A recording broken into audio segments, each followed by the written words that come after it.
Hello everyone, it's Mia of Mia Bell Natural Beauty Brokers. Welcome to another Small Business Masterclass where every month industry experts share their top tips to create success for yourself and your natural beauty and lifestyle brand. I've been hearing your questions, and I know as brand founders you have more than enough to worry about, but many of the questions that have come up and you've sent in are basically retailer related.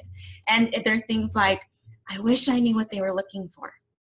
I wish I knew how to really get in contact with them in a mindful way so that I stand out from everybody else. And lastly is, how do I even stimulate a good partnership and make sure that I'm definitely taking care of my retailers and making sure that they are successful with my product line as well as selling through in the stores, because that's what's important, making sure that we definitely are selling through and being successful in business. So hold on, sit down, grab a pen and paper, and take notes, because this masterclass is fantastic, packed full of insight and value straight from retailers. Joining us from Canada, we have Jennifer Freitas. Jennifer is the proprietress behind the Truth Beauty Company, which opened its doors in 2013. She thoughtfully curates the shop's amazing selection of natural skincare, hair care, and cosmetic brands. Focus is given to high-performance products that are superior in quality, yet free of harmful chemicals. As a company she founded, she has overseen from its inception all of its facets, including brand development, marketing, social media, sales, and more. Hi, Jennifer. Thank you so much for joining us on the special panel. Hi, thank you for having me. We have Jami Sherman of Echo Natural Beauty. Jami, a Portland native and Oregon State University graduate, combines her skills as an esthetician and massage therapist to lead the talented team at Echo Natural Beauty. Echo is the fulfillment of Jami's dream to open a treatment and retail space featuring top natural products and treatments, and work with other passionate skincare experts to bring the best of green beauty to Portland. Jami, thank you so much for joining us on this panel. Thank you so much, Mia, and I'm excited to be here. And also from Portland, we have Shagena. She is the proprietress of Menagerie Natural Beauty and Body. Housed in a renovated vintage Airstream, the shop aims to inspire people to do more with less by promoting a simple beauty care routine and make thoughtful purchases. Menagerie works with independent artists who value simplicity in their processes and have a deep commitment to change the toxic beauty and skincare industries, one small batch formula at a time. Hi, Casey. Welcome. Hi, Mia. Thanks for having me. These are some really hot button questions that brands have been sending in, and who better to answer these questions than you, the retailers? So first question is, what aspects of the eco beauty industry are exciting to you lately? And what do you think we'll see more of in the future? Casey, do you want to get us started? Sure, I'd love to. So what's really exciting to me in the eco natural beauty space is I've seen in large trend forecasting sites like WGSN and Style Site that they're starting to now mention eco beauty, natural beauty, and how it's moving through the market. I think that's really interesting. About 3 to 5 years ago, we weren't seeing it as much, and now every big retailer on the market seems to be putting out some sort of faux natural or natural line, and even though they're not necessarily what I'd advocate for, I do feel like it's a one step in the right direction for the natural beauty space.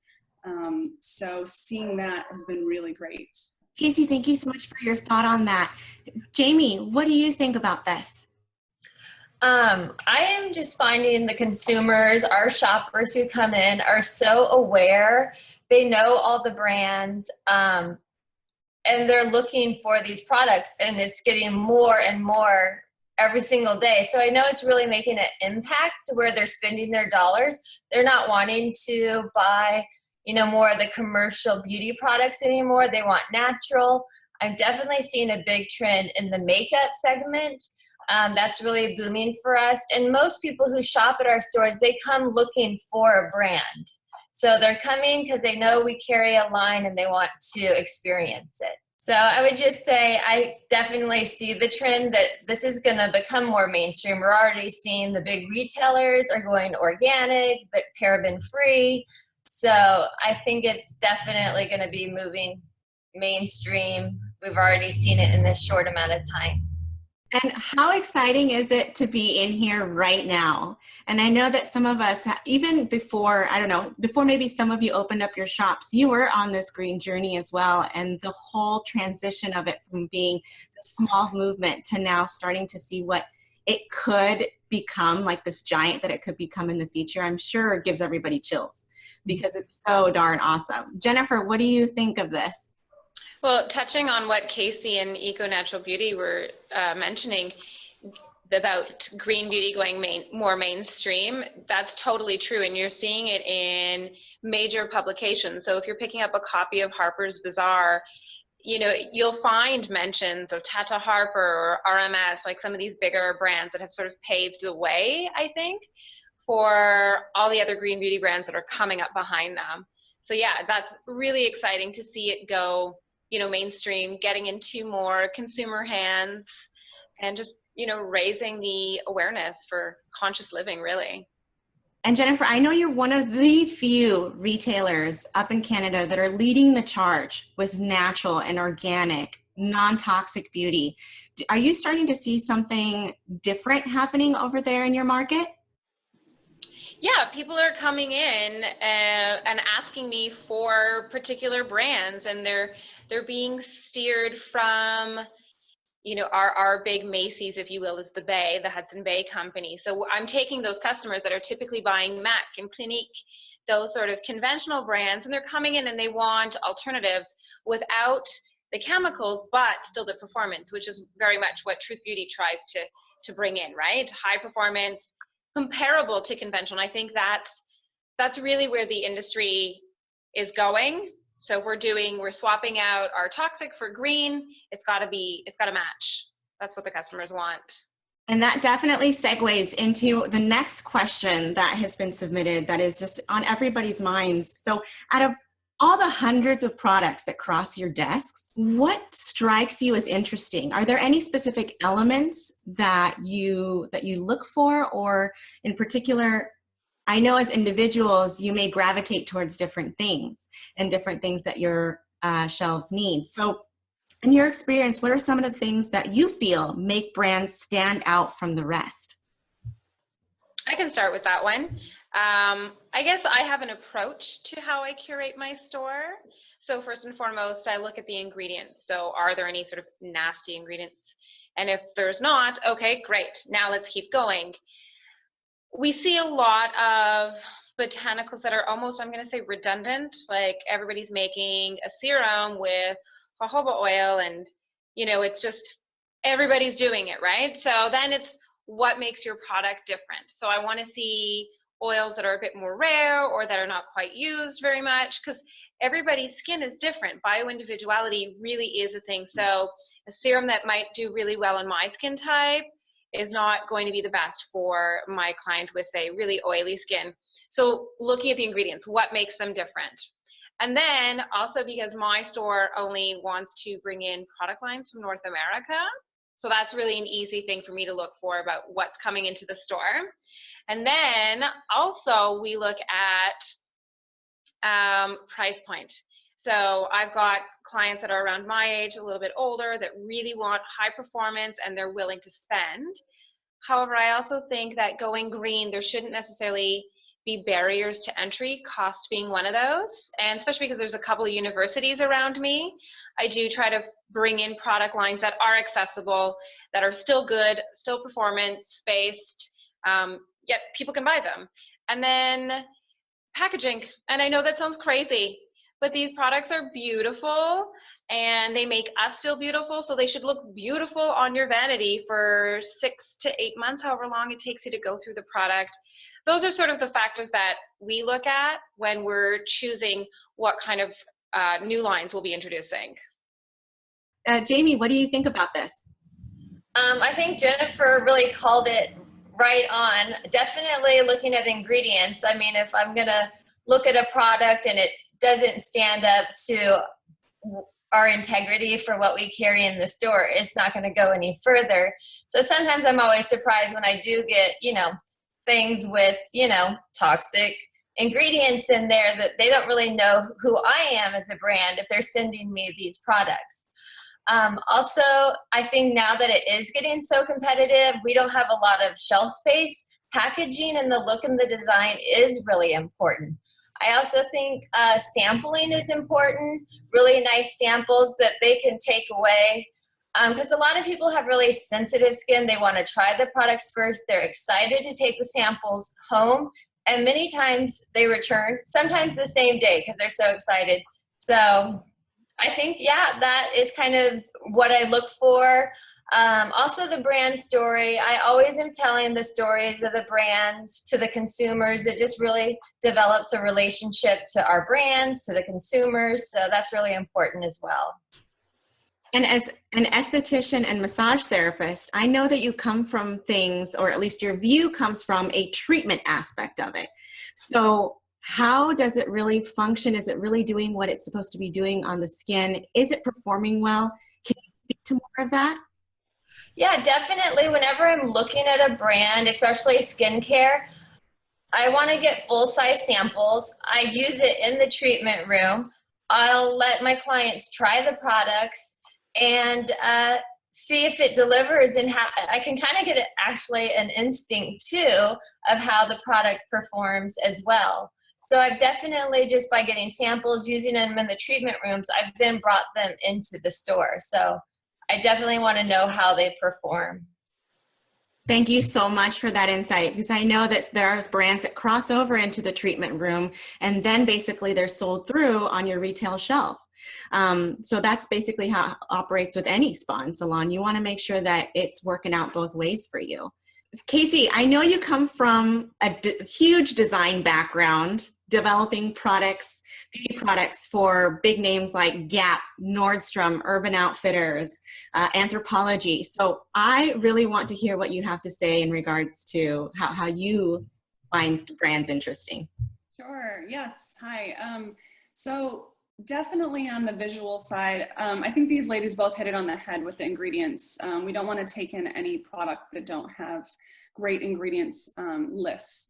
We also, on the ingredient side, look for very short ingredients lists. And if there are ingredients out there that, or in their product, pardon me, if there are ingredients in the product that are hard to pronounce, good education around those ingredients and where they derived from or why they're in the product themselves really help us educate our customers. So ingredients list first, 100%. Packaging, I think for me is the next barrier. If it's not beautiful and it doesn't sit well on your vanity, Portland being so visual with Instagram being key here, I think is really important for my customers specifically. And it also takes away that barrier to entry for a lot of customers who maybe this is their first time buying natural.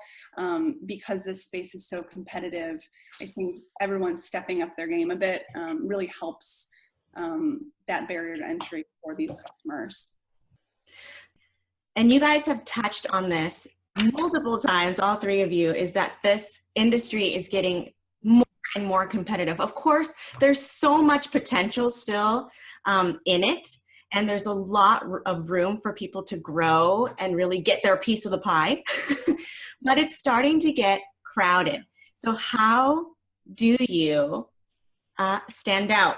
And the question that came up with that is, again, by the number of natural brands popping up every day, it's no secret that it's getting crowded in here.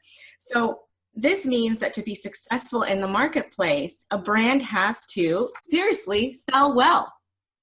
There's no denying that. The brand has to sell well in your stores. They have to be great partners for you. What can brands do to support their retailers with product sell-through and build a happy, fruitful, and profitable relationship? Education, I think, is one of the things that really helps us sell the product to our customers. That should look like ingredients. It should tell us the benefits. It should also tell us what's different about the product and why someone in the store should choose that over something else that they may see in another eco store. And then another thing would be sampling. So sampling, like what Jami mentioned, is really great. It allows us to try out the product and speak to it better. It also gets it in the hands of the customers and lets them try it at home. And then lastly, the packaging, again, should really speak for itself on the shelf as well. So customers receive the packaging with color first, always, shape second, and then text third. So that's something to really keep in mind when you're developing your packaging and your brand story. Because when people are scanning the shelf, they're going to look at color. So if you can segment your categories or skin type or benefits by color first, that's a really great way to have someone shop your line and then come back for additional product. So maybe they bought a serum and now they want to try cleanser of the same type. That's a great way to identify it on the shelf. So speaking about products selling themselves on the shelf, I know you and I a while back had a conversation about, the small tweaks and the differences in even copy that's on the actual packaging or even what's said on the actual packaging, how that invites customers to purchase it. So I don't know if you remember that conversation or if you're open to sharing it, but I think it's something that people should hear.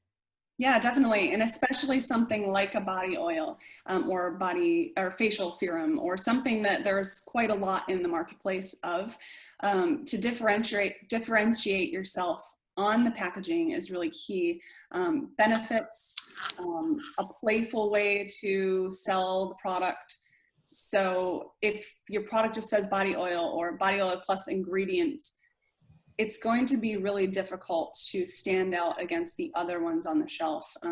There's been products like glowing body oil or moon dust body oil. I mean, there's a million different names, but just to give you either a feeling or a sense or a benefit is a really great way to differentiate yourself from other product on the shelf. Thank you so much, Casey, for that insight. Brands, I hope you're writing this down. This is amazing stuff today. So, Jami, what do you think about this? Let's see. So, and you're coming from a treatment background. So, I think that's something that's fantastic for people to listen to, especially if they're partnering with spas and salons. Mm-hmm. What is great is we can and we do use the products in the treatment room. And so they are feeling and experiencing it. And many times they come out, they're like, what was that last thing you did? Or they're leaving with the smell, the essential oils, and they want that. So that was really unique in that we can give them the treatment and they might not know what product it was, but they want what it was on their skin. It is really surprising. Sometimes I think we're bringing a product in and it's going to sell out the door. Sometimes I'll bring a product in and I'm just not quite sure. And I get surprised all the time. So I have to be willing, and so you don't always know what the consumer wants. Some of our brands, we actually have monthly or every quarter events. And that is, people get excited, the energy is there.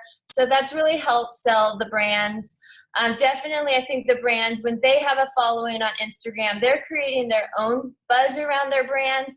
People, that brings them into the store too. So I also need to partner with someone who kind of is creating this buzz too, because that really increases the sales so much.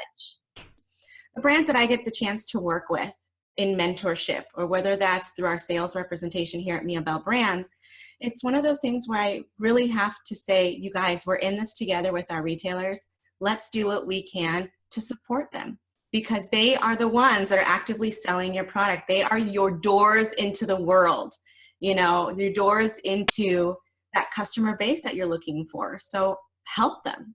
It's absolutely important. Get in there, ask them what they need, because they're going to really appreciate that. Jennifer, I'm pretty sure you have something really insightful to say on this, because I know we've been working with you for many, many years now as a retail partner. Curious to hear what you've got on this. Yeah, a lot of the the same things that our other ladies are mentioning. Product testers are huge, and I know when a lot of indie companies start, they don't have a good handle on pricing or which amount of testers are to be given. Well, we need a tester for the store. How else is my customer supposed to try the product, right? So that for me is an absolute necessity. Do I want to pay full price for a tester as your retailer? No, I think, you know, I'm open and flexible with some of the smaller brands because I know how hard it is to start a business. I started one, right? So I can get, you know, paying half of wholesale. Free is often the best. A lot of companies don't have samples, and I hear that being mentioned a lot by our other panelists. But I do think it's something that indie brands should definitely think about, like from the beginning, is having samples for customers that come into retail stores that are not convinced but want to take the product home to try for 1, 2, 3 days to see how their skin reacts. Right, so that's something that I think companies need to do from the get-go. I think price point, that's, you know, magic number, right? Totally. There's a tipping point. If it's too cheap, it's not going to be kind of in a store like mine. And it doesn't mean that there's not a place for those brands in the market. There absolutely is, but they need to know who their clients are and where they're going. And so for those brands that are, you know, super low price point, they might look for distributors taking them into health food stores and do sort of a more mass distribution, whereas I'm a boutique and I cater to a different client. So my price point's a little bit higher, but not crazy outrageous, although we do have the high-end stuff because there's a place for that. What else can I think of? Brands having a following on social media and the shout outs on Instagram and Twitter and Facebook, all of that plays a role because, yeah, absolutely, we are working together. And product knowledge, I would love to see more and more brands putting together almost like, if you will, short manuals about their products, the ingredient listing, why those botanicals were chosen, and what skin types they're most beneficial for. Because I'm not the only one working in my store. I've got 2 locations and I plan to have many more. I have staff and they need to be trained. And as much as I would love to give everybody free products, that's not a thing. And my brands are not also going to send me free products for all my employees. So put together some really good information so that my staff can sell your product. It comes down to not just packaging, pricing, marketing materials, the sales tools. And what's important is a lot of brands don't realize that they can easily create something that can take care of this, whether it's a one sheet, a line sheet, a testimonial sheet, for gosh sakes. If there's no press, you know, that has really come through for the brand, testimonials are super, super powerful in really illustrating how the product can solve problems for people, how it's a solution. There's actually one more thing I'm going to add to that, Mia. Can I? Sorry, yeah, it's a panel. You do what you need to say. You say what you got to say. So as a small business owner, we're all small business owners, right? So cash flow, I get it, they get it. So shipping times, when I'm buying stuff from the States and I'm forking out, you know, $2,000, $3,000, whatever for the product it is, my inventory, and if it's not shipped on time, that's money. And it takes, oftentimes it takes weeks. If it gets stuck at the border, customs reviewing it, those are dollars. And so brands really need to figure that out when especially when they're dealing with customers that are cross-border. I'd actually also like to add to your point about shipping times and consistency too. Consistency with shipping and with product fulfillment. Because if I am, you know, first off getting a batch of product at a 3-week lead time and the next time getting it at a 6-week lead time, you know, that's going to kind of mess up our schedule on ordering as well. So if you need 4 weeks, stick to 4 weeks, but don't go beyond that if you're originally telling us 3 to 4 weeks is your lead time. So ladies, basically what I'm hearing are things that I know I tell brands all the time is fulfill on time. Make sure that your pricing is going to support this partnership. Ensure that you're providing education and marketing materials because they are not you. You know, your retailers are not you. They don't know everything that you know. Not only that, but there's a staff that has to be able to talk about your product. And lastly, there's that mutual going into this relationship and supporting it with sell-through when it comes to sampling. Sampling is something that is absolutely critical in the retail setting. And I know this because I used to be, you know, way back in the day, I used to be a shop gal. You know, I wasn't on any special salary. I was just there getting my hourly, you know, pay, and all I had to sell products and stand behind products was a story, were testimonials, were samples that I could give or that I could share and test on customers. So really think about what you would need if you are not there, if someone else is selling your product, what type of training do they need? So thank you, ladies, so much. I know this is a really big question, and I thank you so much for sharing your insight on it. So moving on to the next one is basically about how you get products to come to your attention. And this is basically done through, whether it's distributors or sales reps and brokers, like me and my team, direct from the company, or even digital platforms that we're starting to see pop up everywhere, digital wholesale platforms. So products can come to your attention in a number of ways. So for brands looking to venture into wholesale or even scale and grow their wholesale business, could you share any of the pros and cons that you've observed about each of these different ways that brands can make contact with the retailer? I always find, for me, contacting me through email is probably the best. The phone is not going to be a good way to reach me. I'm not really available throughout the day that often.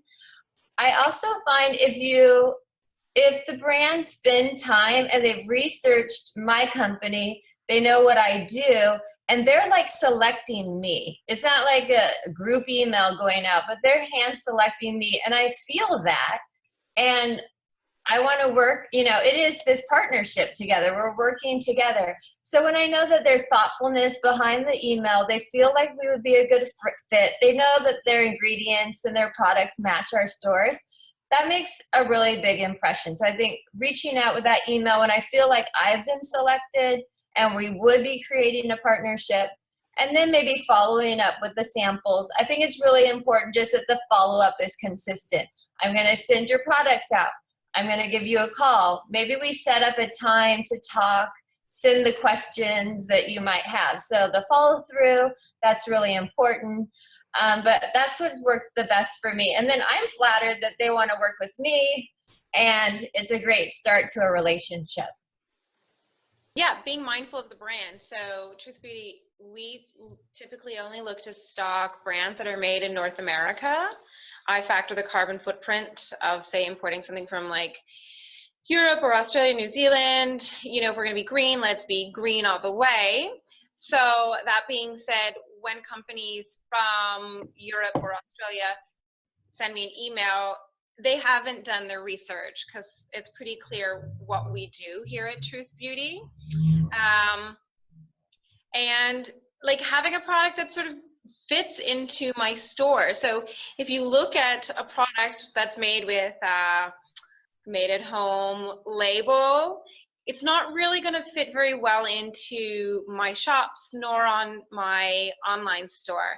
So just paying attention to really your brand placement. Does it really fit in a store like Truth Beauty, or am I better suited for a health food store, or am I even suited for something higher end, a higher end boutique, right? So just knowing where your brand also wants to go, because you're choosing the right partner based on that, just like we make the decision whether or not they're the right partner for us. Casey, anything on this? Sure. I am echoing the same thing as these ladies are. Email is definitely the best way to contact throughout the day. We're, as retailers, very busy. Phone calls sometimes are just not the best way to get in touch. Just sending boxes to the store are not a great way to get in touch. Our store in particular, we have something on our website that says our store location does not accept packaging, or does not accept, our store location does not accept packages. And so I have them shipped directly to a different location. And so when I find things show up to the store, they clearly haven't read our shipping policy. So just, doing your research is really key. Same thing with fitting into the store. I also don't love to see when a maker contacts me and I look at their stockist page and there's 5 other places in the area that they carry at. I feel like the maker should be mindful of how many different locations in one particular area they're selling at. If you're wanting to be in the boutique or niche business, because we don't necessarily want to carry the same thing as everyone else in the area. So that's another point. Major, big nuggets of gold, like huge nuggets of gold. So let's wrap it up. And basically, is there any other insight that you have for brands? Anything else that you'd like to share that you think would really help brands? You know, the beauty industry is $1 billion industry. So if one boutique turns you down, you don't give up. Go to the next one. Find another place to sell your products. Just keep going, because eventually something in the universe clicks and it's just working, right? So don't be discouraged. It's just that partnership, that relationship is so important. And you know, maybe like if you're in a store, you know, the follow-up maybe every 3 months, just to say what's going on with the company. Like, there's lots of changes. I want to know what they are. I'm like, want all the juice and the information. So just this relationship rapport, and that's why it's so great to work with Mia. We go and get tea. We just chit chat. We go to Indie Beauty Expo. And so we have this relationship, this rapport, and it's just really easy to be like, hey, what's new? And just learn more about the industry and grow. And I want to know what's going on with the brands I carry and all the brands out there. So that relationship is just key, and just continuing to cultivate that. Yeah, and last thing I'd like to add is, as a small brand or medium brand that you guys are, don't expect that you have to be able to do it all. I think that I hear a lot of small brands say, well, I'm not a designer. I can't design great packaging, or I'm not a great salesperson, so it's really hard for me to write my marketing materials. But that's okay. I mean, ask for help. You wouldn't want to write a legal document on your own. You'd ask a lawyer. If you're not the greatest salesperson, go find someone like Mia to help you sell your product. If you're not a great designer, that's okay. There's plenty of designers out there that would be willing to help you develop your packaging. So don't feel overwhelmed like you have to be able to do it all yourself, but just be very mindful of what you can do and what your strengths are and what you should ask for help to build your brand.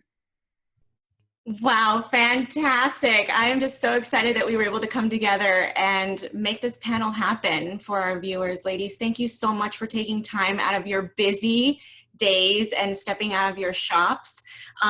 Cannot thank you enough for making this possible.